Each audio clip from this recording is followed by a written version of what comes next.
Hello. Hi, I'm Jill John. I'm Anita Brown. Go And ahead. you are watching the Pause Button 2.0. We're here to upgrade your self-care. Yes, we are. that was really good. awkward. Yeah. Sorry. Whew, you'd think we hadn't done this before. Only 6 times. It's so weird always when the camera starts rolling. Okay. So how are you? I'm great. How are you? Good. I'm hoping the light is okay. Yeah, I hope the light's okay. I hope the rain holds off. But Yeah. I really enjoy filming outside. It's really nice. I really like it. I have to say, that was my dream. This whole thing, it's so cliche sounding, but this is all dream come true. Yeah.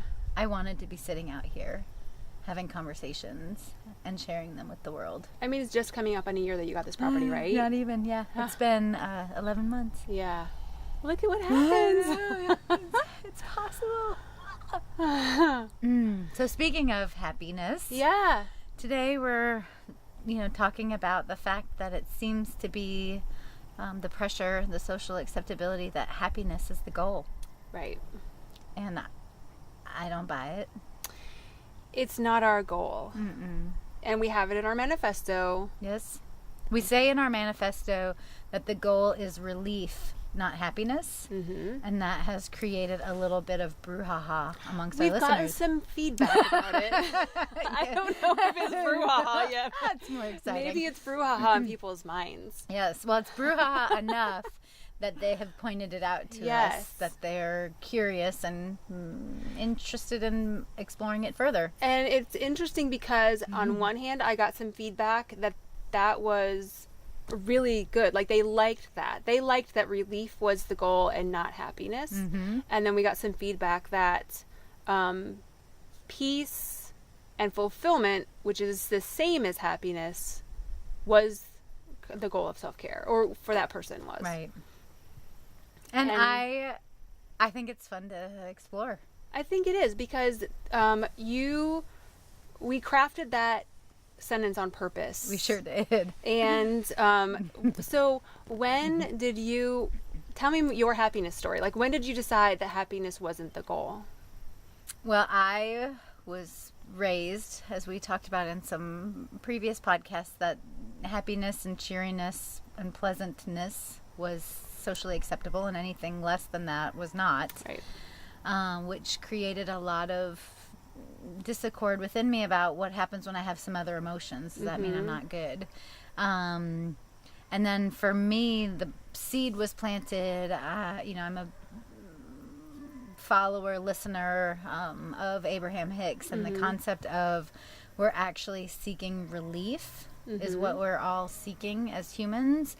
The first time I heard that, I was like, that's a crock of shit. Like, what in the hell? Like, what is that even as a phrase? And just really was kind of rebellious against that phrase. And then, as often happens with me, when I push back at first and then become like, yes, that's true.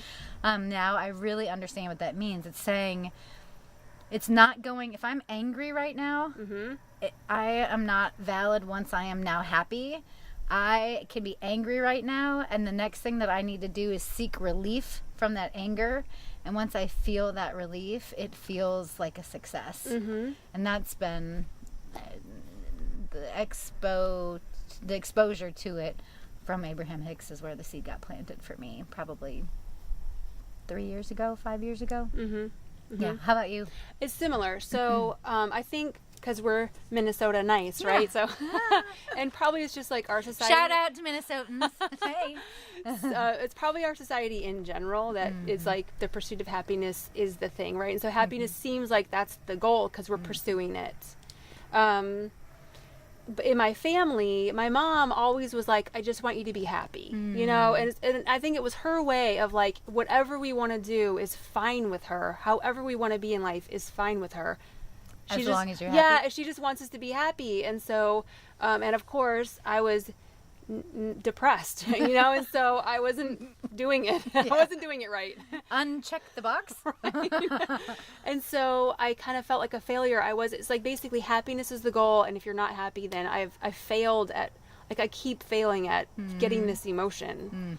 And it's also not sustainable. Like, yes, you can be happy, like bloop, like a bubble to the surface, and I'm having a happy thought or a happy moment, but sustainably, yes, and so it's exhausting. I would maybe experience happiness, but then I would like not. Then I would fall back into like normalness or whatever it is, right? And then I would think that's failure, right? Or I would think maybe because I'm not happy, that must mean I'm so depressed, or I'm something. If I'm not feeling, really happy about a situation, then something's wrong with it. Yes. And I think that was just kind of a messy, murky waters for a lot of my life, is thinking that a lot of things were wrong because I wasn't feeling happy in them.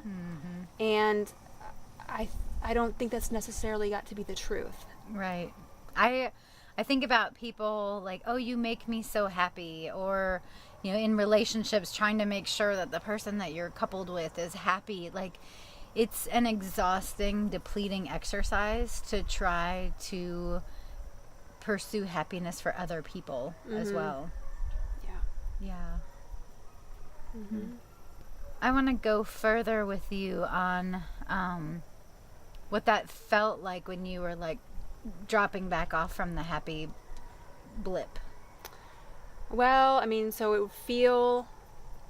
would feel like happiness wasn't really who I was. It was like something that other people were, and I got to experience it for a second or whatever, but then who I really was the opposite of happy. If happy was the thing, then whatever is not happy was like not okay, so and also that's who I was as a person. The flip side of the coin. So happiness is on one side of the coin, and the flip side of the coin are all the other feelings and emotions. All the other, yeah, I guess, like, and what would that be? I guess kind of like, I think I always felt like a malcontent. I complained a lot about stuff, like. Right.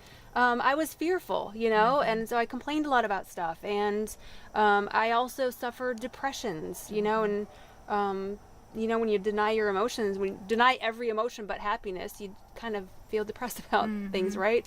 And so I felt like who I was as a person, like what defined me, was basically the opposite of happy, and I really only experienced happiness in these blips, and I kind of felt like other people got to be happy, and I was not. You didn't get to play in that game. No, like my identity was not happy. And it's really weird because I think really my identity is a more joyful person. Like, I am a joyful person. And who experiences a lot of a range of emotions. That's who I am as a person now. Yeah. So that was my experience of it. I really felt like a failure, honestly. I just kind of felt like other people got this magical life of happiness, and I didn't. I was missing the boat for sure. That's how I felt. And what a feeling of being abandoned or left behind or left out. It definitely is. I'm like, I definitely didn't feel connected to people at all, and I kind of felt like if I was around happy people, like they wouldn't want to be around me because I was such a downer or something, right? And like I would weigh people down or bring people down. When I think about right now, when I think of, there's the pursuit of happiness and the movies on Netflix and the books right now and 10% Happier and all these different things where it's like, just be happier, and then when you survey the landscape and survey and interview people from all over the world, what happiness looks like is completely different. And so I think there's an Americanized version of what happiness is as well, that doesn't match what other cultures would consider to be happiness, and it seems to be the brand that we're getting fed is really unattainable for anybody to match and meet. It's interesting that you're bringing up like the different countries. I read a book called The Geography of Bliss. Okay. I can't remember who wrote it, of course, but I've read it like at least twice. I think I still have it. I think I rebought the book because I was thinking about it. But it does talk about this author traveled to different countries to study, like, is that country happy? I think there's like a survey or whatever that like kind of labels the different countries and what their level of happiness is in that country. And so he just went to these different countries to find out what makes that country, like what makes the people happy or blissful there. And he talked about the different that was it was a really good book because for instance, like in Thailand, I think it was, they kind of pride themselves on like not thinking, not being weighed down by analyzing everything. They just be or something. They just be happy instead of think about happiness. It was kind of a foreign experiencing it. Yeah, and it was a foreign thing for them to think about it. Like that's the anti-happiness. Once you start thinking is when you start being not happy. Yep. That makes sense. But I am interested in exploring when you said the relief is the thing. And if you go from anger to what was the next thing? Just the discontent, maybe, just like just some other version of it, or a step up from it, or higher vibration of it, or something. That you get the relief from anger, and now you're just kind of in this other version. So like, so it's still not happiness. Far from it. I think so. I mean, so what we're referencing and referring to is the emotional guidance chart, right? So people can Google that, or they can. It's in our downloadable on our website, or it's a concept again that comes to me in my world through Abraham Hicks, where it's talking about, you know, the energetic resonance of different emotions that are kind of, you know, plotted on a continuum from the lowest frequency to the highest frequency. And actually on that chart, happiness is like the third to the highest. It's not even the actual top frequency on there. The top one is actually joy, as you're mentioning. So, you know, even the distinction between happiness and joy and happiness and pure love is something completely different. So that's for another conversation another day, but if people are interested. But the concept of relief is that when people are having an experience, success. I just spilled my water. Sorry, we can just spill water on ourselves. The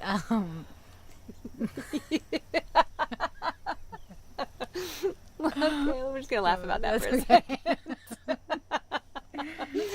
Because I don't even think that's in the camera right now. Yeah, well, here's my mug. And it's full. A little less full than it was because it's now spilled down my pants. It's all good. I'm finding the joy in the little things, right? That's what the goal is.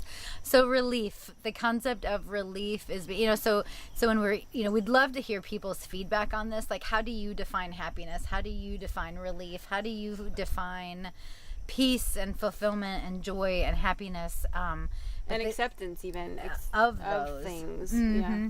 And so the concept of relief just being we are experiencing life, good, bad, right, wrong, intense, whatever it might be, and what would feel better than the moment that we're feeling right now is just a little bit of relief. So asking yourself, I'm feeling this way right now, what would bring me relief, right? Like I'm feeling overwhelmed right now, what would bring me some relief? And if I'm overwhelmed because I've got so many things on my to-do list, something that would bring me relief would be to have somebody maybe take a couple things off of that to-do list, or to prioritize that to-do list. And so it takes my sense of overwhelm away, but it doesn't bring me to happiness, but it's given me relief from overwhelm and brought me one vibrational level up on the emotional guidance chart, right? So the goal isn't to go from overwhelm to happiness. The goal is to go from overwhelm to the next rung up.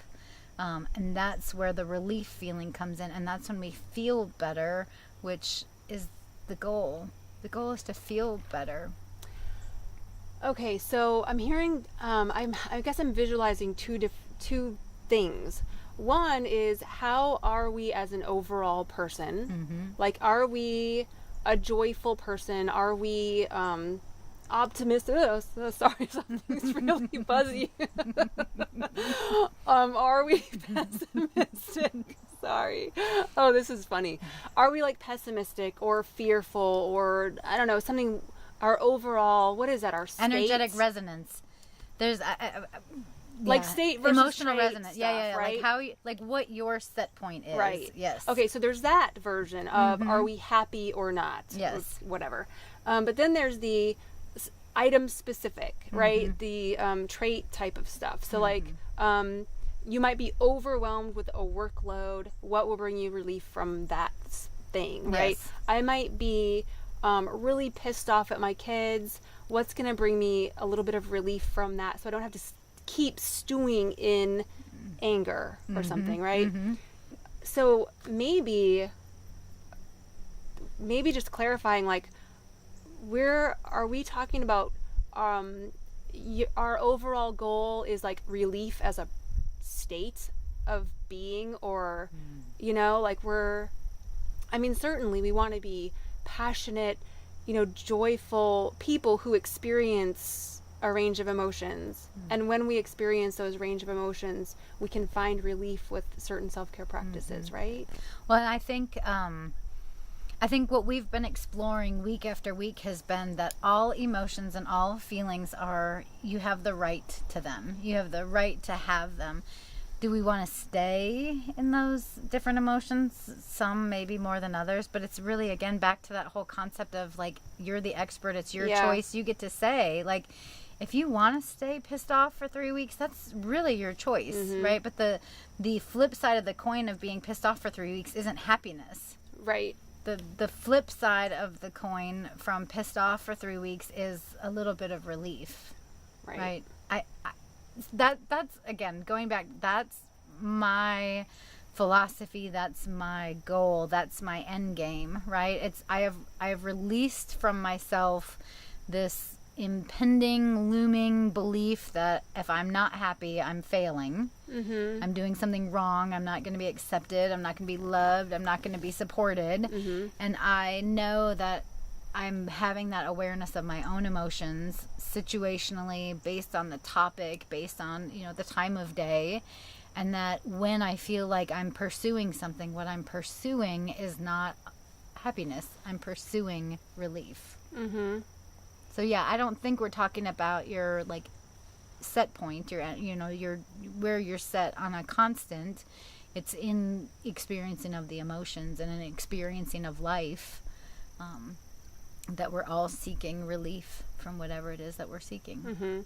So I'm going to tell a story about when we talked about that wheel thing, right? Yeah. And we might actually talk about that specific thing in another podcast. Sure. But it was when I was it was actually almost a year ago, I think. It? I think it was. That I was in the, like, almost to the tail end, maybe about the middle of my therapy, working out some childhood trauma, and finally realizing, oh gosh, it's like a moth or a hummingbird, like, I don't even know. I was in the middle of discovering that I was really angry at specific people that I never was angry at before. Like, I didn't recognize my anger. My anger was directed inward, where it should actually more properly been directed at somebody. Right. And so when I finally redirected that anger, I stopped being so depressed. So I went from depressed to, like, I'm actually angry. Furious, when I think about that person, like when I think about that situation, that person. So I don't feel like I was an angry person. I was angry about that situation and that person and how that all went down. And I was not, when we talked about that wheel of like how you go from that middle stuck point to kind of like the more passionate, joyful experience on the very outer layer and kind of like raise your vibration. I was interpreting what you were saying as the whole goal is to get there. So keep going until you get there. And I was not ready to keep going. Right. I really needed to sit and process that anger longer. So at that moment, I was being my own expert and being like, okay, Jill just needs to shut the fuck up right now. She's a coach. I'm in therapy.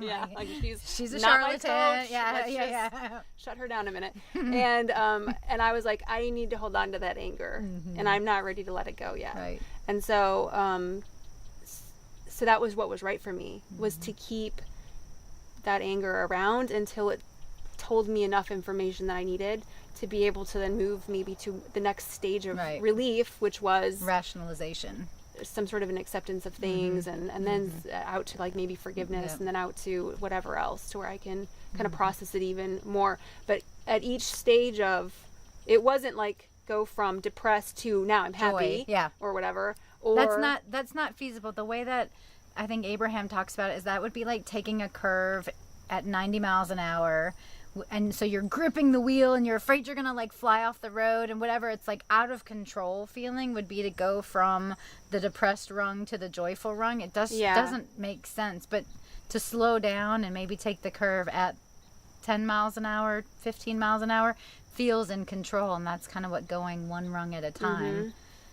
Well, like how people come out from scuba diving, they like have to they go slow to like normalize their stuff, internal stuff, right? Otherwise they'll explode, so they don't, something. Yeah, their blood vessels won't explode. Same concept. It's bad. If you go out too fast, you'll explode or do bad things. Yeah, it feels like it. But I think that's indicative of what our society says, right? It's like, ooh, wow, there's like Anita, she's depressed, and ooh, wow, there's Jill, she's angry. Why can't they just be joyful? And here, let me feed them things like physically and give them advice, like we were talking about in the previous podcast about how, all these people become experts and give you advice on what they tell you need to be doing to do something different, or to be better, to be more joyful, to be happier. When in reality, it's just being able to look at the person and say, wow, you're like in the angry phase. Okay, hold the space for you, let you be there, and then ask the question of what would bring you some relief right now. What would maybe dissipate some of that energy. And there's catabolic energy and anabolic, like catabolic energy like tearing you down, and anabolic energy building you up, right? So what would dissipate some of that energy if it's catabolic, and what would bolster your energy if it's anabolic. And so sometimes there's actual something to do to help get that relief. But then what you were just saying was, if you're a friend or something, then even just holding the space, like you saw that thing on Facebook about, it was a whole little animation about when you just hold space for somebody, their emotions work themselves out sometime or whatever. And so the relief might even just be having somebody just witness, and then you kind of just feel that the whole situation might still be there exactly how it was before, but you just feel slightly better. Not happy, not joyful, just slightly better. Slightly better. Relief. Yeah. A little bit of relief. Yeah. It doesn't have to be more complicated than that. Like, it takes the pressure off of people and interpersonal dynamics and everything, to knowing that it's not your responsibility to try to help your friends and your spouse and your kids and whoever be happy. Like, think of like how much pressure was on your mom if she thought that she had to make you happy all the time. I know. And so what a failure. I don't know if this is true, but if it was me and I believed that it was my responsibility to make sure my children were always happy, and if I noticed that my children weren't happy, I would be viewing myself as a failure as a mother. And so it takes the pressure off of all of us of being responsible for anybody else's emotions or experiences as well. And it doesn't mean we don't have to jump in the box with them. We don't have to share their emotion with them. And we don't have to only love them or support them if they're expressing happiness. Yeah, allowing somebody to have their shit. Yes. Is a really important way to give them relief. It really instead is. of offering advice of how to get peaceful or how to let go or whatever. It is. Yeah, holding the space for people. Yeah. And holding the space for someone, if we've talked about this a little bit in some of our offline conversations, but if I come home from a day and I'm feeling just energized and excited, and if my kids come home or my husband comes home and their emotion doesn't match mine, it takes intentionality for me to stay in my energy space and to let them stay in their energy space, and one, not try to change them, and two, not judge them for them being in that space. And when it flip-flops or toggles or when it's with a colleague or whoever it might be, it's just I get to have mine, you get to have yours. We can coexist. It's not my job to change yours. It's not your job to worry about mine. And we'll just be. Mm-hmm. I can do that easier at work than I can at home sometimes. Yeah. Because I think I inherited some sort of like imprint on my nervous system that like my child has to be happy or whatever. It like, got passed down Yes. generationally. It's in your DNA.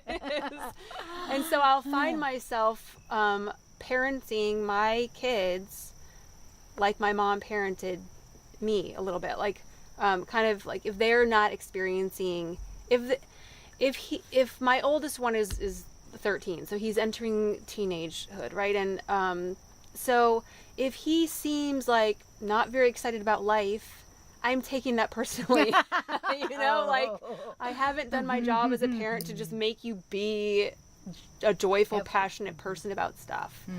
And I know that when I convey messages of like, well, what are you interested in? Why don't you pursue this? Or if you just do this, then that, just give all sorts of advice to him about how, even I was catching myself on the way to driving him to school the other day of like talking about how just accepting our own emotions and offering ourselves some compassion oftentimes will help us feel better. When implying that he needs to feel better. better. Yes, he needs to feel a different way. And I was like, shit, I'm still doing it. Like even talking about self-compassion, I'm still doing it. And he's wrong. So I'm like trying to catch myself a lot of like, am I basically telling him right now that the way he is right at this moment is not okay? Wrong. And to just stop. The languaging for that has helped me a little bit. And I think, again, it comes from my coaching background, but it's like you said, at work you can be one way and at home. It's like at home I forget that I have these skill sets. Yeah. Isn't that weird? I know, it's so weird. But I'm trying more so to ask, like, to acknowledge, like, you're displaying the traits of frustrated and then asking the question, is frustrated how you want to feel right now?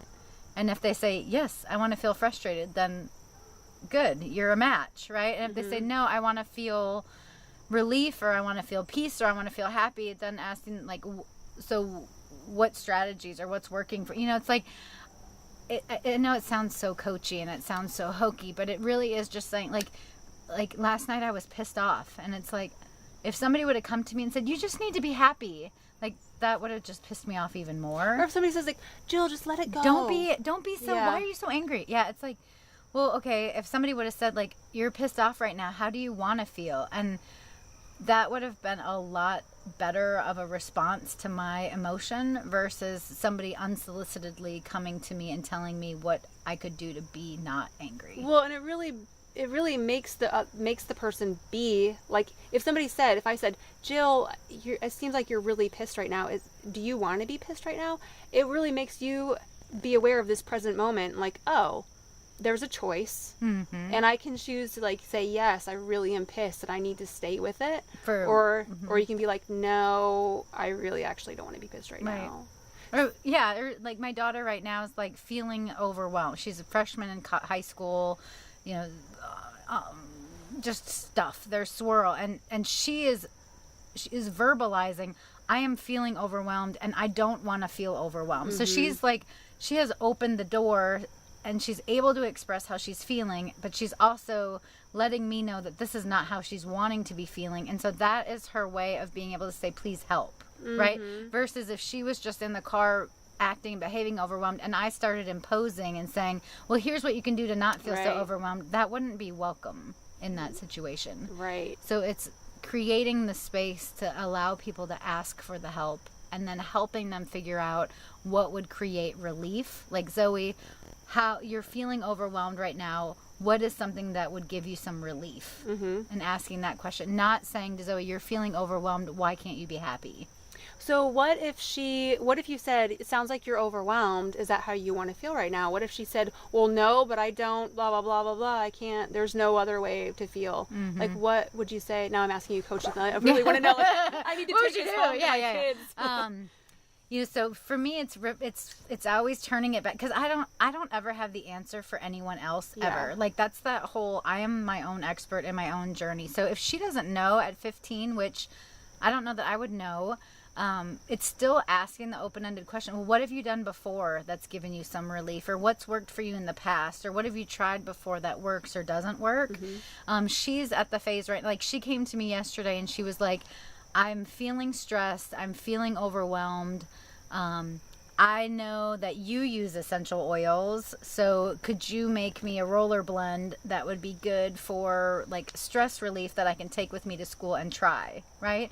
So those are examples. So it's like teaching her own self-care modalities, and teaching her to be able to recognize her emotions, and teaching her to seek other people's support in her journey, versus me looking at it. I mean, I'm so tired of the parent conversation around, oh, my teenager is so moody. Well, no shit. Like, but instead of judging them and telling them that they're wrong for being a moody teenager and just wishing that they'd be like a happy-go-lucky teenager, like, let's help these kids navigate through these really critical and tough years, and give them the skill sets now so that when they get to be 20s and 30s and 40s and 50s, they don't go through their crazy shit that, you know, I went through. Anyway, there's my soapbox for a minute. I agree with you. I'm wondering though, like, can a parent help their child through their moody shit if the parent doesn't know how to help themselves through their own moody shit? Yeah. And we always need to be working on our own shit. Yeah. Yeah. It's none of their, I mean, again, back to Abraham Hicks. This is the Abraham Hicks episode, I guess. But Abraham Hicks would say it's none of your business. Like, we as parents and our culture and our society makes us feel like we're responsible for our children. But ultimately, I don't think it's any of our business. Oh, that would be a really good one. No, I think we still need to talk like a whole episode on Abraham Hicks. Yeah. Well, and a whole talk about parenting. It's a good thing we're just doing ongoing podcasts. Yeah, right. All right, so let's review what we've, because I didn't even realize we've been talking so long. It just seems like we just started. I know. So what have we covered so far? Well, we started by defining what we think happiness is, and is that really what the goal is? And then the contrast of what do we mean by relief? I think an important distinction in my mind was like separating out, are we talking about like state, you know, types of being, or are we talking about trait being, like in, you know, in the moment type of, or who we are as a person? And what did we decide about that? Well, I think we decided what we're talking about when we're talking about relief, not happiness, is trait specific, not like who we are as people.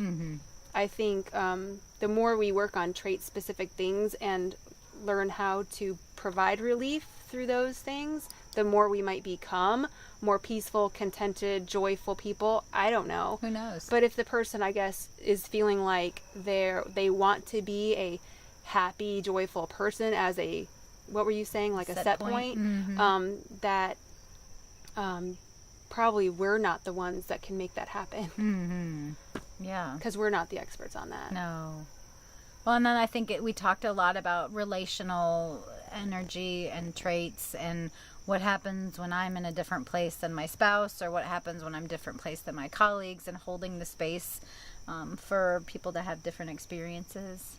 And not trying to make them be. Yeah, and especially, even though it's the hardest thing to do with our kids. Yeah. We are not responsible for our children's happiness. Right. But we can help them figure out how to experience relief. Yeah. What a good, I mean, that conversation went so fast. I know. I mean, yeah, that was a good one. Yeah. And I hope that the light is on our faces from the cabin. We're glowing. Okay, well. Good times. Yeah. Thanks. To tell people that they can go to our website, which is thepausebuttonpodcast.com. Yes. We do have the downloadable out there. That's and so a really if they important see thing, because that's part of where this whole conversation kind of came from. It did. And we've got the manifesto on our website, but then we also have the downloadable, which you can get by just putting on the button on the website. Well, you just put your email in and then you get the download, right? Yeah, it comes to you. Okay. And then, so, we're structuring a lot of our conversations so far around that manifesto, and that's really what we believe, and we'll continue to poke at it. And we want people to continue to poke back at us. But part of the reason why we even had this conversation was because we got feedback about it. And then that was like, well, we need to talk about it. Yeah, we need to talk about it. Sweet. So, Yay! Right. Bye. Toodles.